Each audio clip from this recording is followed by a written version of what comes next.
عليكم ورحمة الله وبركاته. ازيكم يا حبايبي، عاملين ايه؟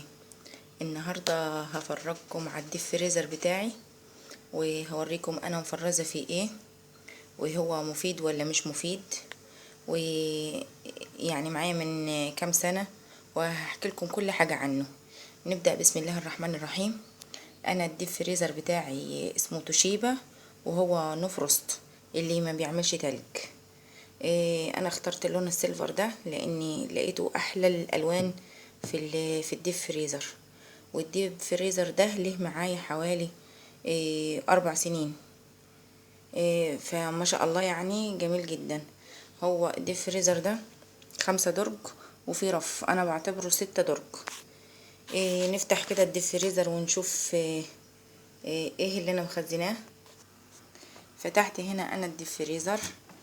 هنا زي ما انتوا شايفين انا حاطه هنا ميه اتلجها عشان احط في الكولمن ميه ساقعه، ودي كان قشطه بشيلها كل يوم الصبح. انا اللي كنت عملت لكم منها الزبده السمنه البلدي. دي الديب فريزر ده هو كده. ادي درج 2 3 4 5 ماشي، ده ال5 ادراج، وده الرف السادس. هو قد درج بالظبط. انا برضو ياما بتزنق فيه وبحتاجه بحط فيه من فوق. نبدأ بسم الله الرحمن الرحيم. اول درج انا معايا حاطه فيه ايه، حاطه فيه شوربات. الشوربه اللي بتفض مني بكيسها واحطها في الفريزر، بتنفعني جدا. وحاطه فيه كرنب مفرز، وحاطه فيه مش هتصدقوا ايه، خصايه. حاطه فيه خصايه لما بعوزها اطلعها واقطعها على سلطه، او اعمل منها من ورقها كده لو فاض مني شويه رز بخلطه محشي. بحشي بيها، بتبقى جميله جدا. وهنا مفرزه عجين كان بتاع بيتزا فايض مني، رحت شلته. بتطلعيه يفك عادي وتسيبيه شويه هتلاقيه خمر تاني واتنشط. وده دي كده لحمه. هقول لكم على فكره جميله جدا على حكايه اللحمه دي. انا لما بطبخ باخد من الطبيخ بتاعي حته او حتتين لحمه، وبشيلهم حته على حته كده، بيكونوا معايا كميه لحمه. اما بحتاجها بطلعها واعمل منها صينيه مكرونه بالبشاميل، تنفع في يوم. صينيه رقاق، اكلات لها كفته، اعمل اكلات كتير باللحمه. وهنا مفرزه اللي من تحت ده النعناع، جايباه وغسلاه ومقرطفاه وحطاه في كيس في الفريزر. لما بعوز منه بطلعه طازه، احسن من النعناع الناشف، وافيد لاني محتفظ بزيوته العطريه فيه. نيجي بقى على الدرج، وهنا برضو فيه مانجا، كام حبايه مانجا بيبقوا زياده معايا بشيلهم. وهنا برضو حاطه في الطبق ده انا مكيساه، حاطه فيه كانت تسبيكه محشي طلعت زياده معايا التسبيكه، رحت حطيتها في طبق وكيستها وحطيتها في الديب فريزر. وحاطه هنا برضو فراخ حطها من تحت مكيسها طبعا، وحاطه لبن مفرزاه ولوبيا وخضار مشكل، وهنا برضو لبن تاني. كل حاجة بتفض مني ما تستهونش بأي حاجة وتسيبوها وتبوظ منكم، لا ليها استخداماتها. وبرضو لبن وهنا جلاش وخضار مشكلة وكرنب برضو مفرزاه. بستغل كل حاجة يا حبايبي. وبرضو منجاية هي برضو من السنة اللي فاتت قاعدة وزي الفل. ودي درج كامل للفراولة، لاني عصير الفراولة مفيد جدا في رمضان، بيرطب كده وجميل جدا.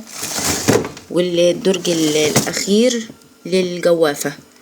الديب فريزر يا جماعة، وده كان فيه بلح، حاطة فيه بلح لرمضان، شايلاه برضو فيه. الدرج ده كامل للجوافة.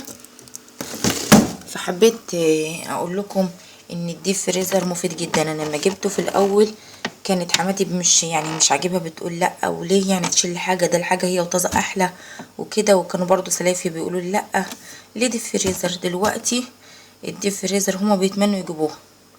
يعني الديب فريزر مفيد جدا. اكله فايضه منك وعيالك مش هياكلوها، تكيسيها وتحطيها في الديب فريزر. يوم يكون مزنوقه ومش فاضيه او بتغسلي او عندك اي شغل، بتطلعي وتروحي ايه مسخناه على النار ويبقى تمام زي الطازه. مفيد جدا. هنا حابه اوريكم حاجه. ده التايمر ده انا عاملاه للتفريز اللي الدائم، يعني عشان الحاجات اللي فيه ما تبصش تفريز دائم. لو حابه يعني تفريز سريع اعمله على 4، وبرجع بعد ما اخد الحاجه اللي عايزه افرزها بسرعه برجع ارجعه على ايه، على التفريز الدائم. إيه جميل جدا. انا كنت جايباه من حوالي 4 سنين ب3300، دلوقتي وصل سعره ل4000. فحابه اقول لكم اللي يفكر تجيب ديب فريزر تجيبه، ويا ريت تجيبوا الاكبر، هينفعها جدا وهتستفاد منه جدا. انا مخزنه زي ما انتم شايفين حاجات كتير، ولسه برضو عندي الفريزر بتاع التلاجة يعني فايدني جدا جدا. وصل دلوقتي تمنه يا حبايبي ل8000 جنيه. فالحمد لله ان انا جبته وما سمعتش كلام حد وجبته، فادني جدا جدا ومستخدماه استخدام دائم. وندمت كمان ان انا ما جبتش الاكبر منه، يا ريتني كنت جبت الاكبر اللي هو 7 دراج كان نفعني.